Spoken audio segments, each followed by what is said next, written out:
एक ऐसी इंसान के बारे में सोचिए जिसकी असल जिंदगी की कहानी किसी भी ब्लॉकबस्टर फिल्म से कहीं ज्यादा बड़ी थी। एक ऐसा नाम जो 90s के दशक में इंडियन स्टॉक मार्केट का दूसरा नाम बन गया था। जी हाँ, ये कहानी है बिग बुल हर्षद मेहता की। नहीं, हर्षद मेहता कोई मामूली स्टॉक ब्रोकर नहीं थे। ये वो इंसान थे जिसने भरी प्रेस कॉन्फ्रेंस में देश के प्रधानमंत्री पर सीधा रिश्वत लेने का इल्जाम लगाकर पूरे पॉलिटिकल सिस्टम में तहलका मचा दिया था। उनकी दौलत और लाइफस्टाइल के किस्से तो आज भी मशहूर हैं, लेकिन सवाल ये उठता है कि आखिर कौन था ये शख्स और कैसे इसने इतने बड़े सिस्टम को अपनी उंगलियों पर नचा दिया। चलिए आज इस कहानी की हर परत को खोलकर देखते हैं। हर बड़ी कहानी की एक शुरुआत होती है ना, तो हर्षद मेहता के बिग बुल बनने से पहले वो कौन थे, ये समझने के लिए हमें थोड़ा पीछे जाना होगा, उनकी बिल्कुल साधारण सी शुरुआत में। रायपुर के एक आम गुजराती परिवार में पैदा हुए हर्षद ने वो दिन भी देखे थे जब घर में पैसों की तंगी थी। और जब उनका परिवार सपनों के शहर बम्बई वापस आया, तो बस उनकी आंखों में एक ही सपना था, एक ही आग थी, कुछ बहुत बड़ा करना है। और फिर जो हुआ वो किसी सपने जैसा था। जरा देखिए, सिर्फ 7 साल के अंदर 600 रुपए महीने की क्लर्क की नौकरी करने वाला एक लड़का बॉम्बे स्टॉक एक्सचेंज का मेंबर बन गया। वो ट्रेडिंग फ्लोर का नया बादशाह था। लेकिन स्टॉक मार्केट का बिग बुल बनने के लिए सिर्फ तेज दिमाग काफी नहीं था, उसे चाहिए था पैसा, बहुत सारा पैसा। और इसी पैसे की तलाश में हर्षद ने बैंकिंग सिस्टम के अंदर एक ऐसी सुरंग खोज निकाली जिसने उसके लिए दौलत के दरवाजे खोल दिए। अच्छा, तो इस स्कैम को समझने के लिए ना पहली चीज समझनी होगी रेडी फॉरवर्ड डील। अब ये सुनने में मुश्किल लगता है, पर है बहुत सिंपल।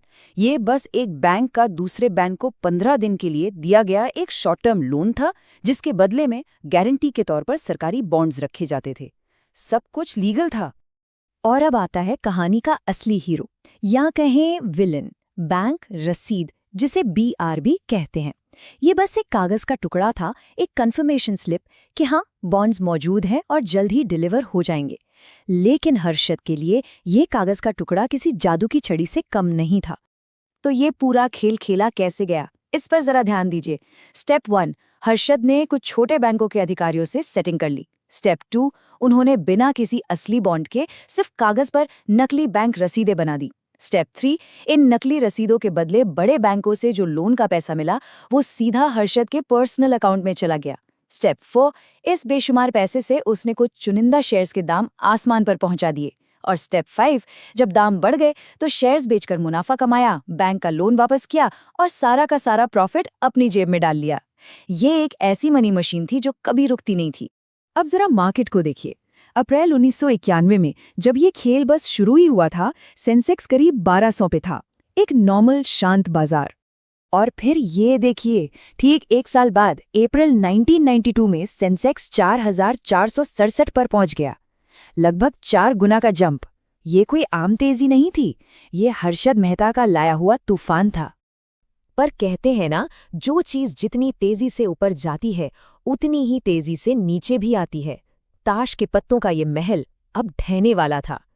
और इस कहानी के अंत की शुरुआत हुई एक मामूली से रूटीन ऑडिट से। स्टेट बैंक ऑफ इंडिया यानी SBI जब अपने खाते चेक कर रहा था तो उन्हें कुछ बहुत बड़ी गड़बड़ नजर आई। और बस यहीं से वो धागा हाथ लगा जिसने पूरा स्कैम उधेड़ कर रख दिया। और गड़बड़ कितनी बड़ी थी वो इन नंबरों से पता चलता है। SBI की किताबों और RBI के रिकॉर्ड्स के बीच पूरे 574 करोड़ रुपए का फर्क था। सीधे सीधे कहें तो 574 करोड़ रुपए बैंकिंग सिस्टम से बस गायब थे। और यहीं कहानी में एंट्री होती है एक बेहद हिम्मती पत्रकार सुचेता दलाल की। उन्हें सिस्टम के अंदर से ही किसी ने एक टिप दी और उन्होंने ठान लिया कि वो इस गायब हुए पैसे की तह तक जाकर रहेंगी। 23 अप्रैल 1992 टाइम्स ऑफ इंडिया के पहले पन्ने पर यह हेडलाइन छपी। इसमें किसी का नाम तो नहीं था, लेकिन फाइनेंस की दुनिया में हर कोई जानता था कि इशारा बिग बुल की तरफ है। और बस इसी एक लाइन ने भारत के सबसे बड़े फाइनेंशियल स्कैम का पर्दाफाश कर दिया। जैसे ही ये खबर बाहर आई, बाजार में मानो भूचाल आ गया। सेंसेक्स धड़ाम से नीचे गिरा और अगस्त आते आते 2600 पर पहुंच गया। लाखों छोटे निवेशकों की जिंदगी भर की जमा पूंजी एक झटके में स्वाहा हो गई। हर्षद मेहता का पतन तो हो गया, लेकिन उसकी कहानी का अंत नहीं हुआ। असल में यहीं से उस बहस की शुरुआत हुई जो आज तक चल रही है कि आखिर हर्षद मेहता था कौन। आज भी लोग दो हिस्सों में बटे हुए हैं। एक तरफ वो एक क्रिमिनल था जिसने सिस्टम को धोखा दिया और लाखों लोगों के पैसे डुबो दिए, तो दूसरी तरफ कुछ लोग उसे एक ऐसा जीनियस मानते हैं जिसने एक सड़े गले सिस्टम की कमियों को दुनिया के सामने लाकर रख दिया। लेकिन कहानी का अंत काफी दुखद रहा। 31 दिसंबर 2001 को सिर्फ 47 साल की उम्र में जेल में ही उनकी मौत हो गई।